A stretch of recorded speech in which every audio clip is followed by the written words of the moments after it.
Ais Lucinta dengan nama asli Ais Nurul Aini yang merupakan salah satu ASN Provinsi Kalimantan Barat kini viral di TikTok lantaran gaya hijab model rambut.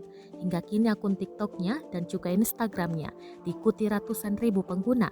Namun demikian kata wanita cantik itu, bahkan tidak setiap hari ia memakai gaya hijab seperti itu. Ais Lucinta juga mengungkapkan bahwa dirinya tidak selalu menggunakan gaya hijab yang viral untuk masuk kantor. Ia pun mengaku bahwa dirinya bekerja sebagai ASN, Provinsi Kalbar dan pemilik bisnis hijab.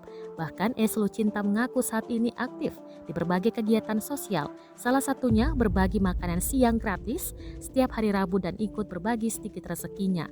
Selain itu, ia juga sangat mendukung para pelaku UMKM di Kalbar, khususnya kota Pontianak. Bahkan ia juga ikut membantu produk UMKM untuk dipromosikan di akun media sosial miliknya.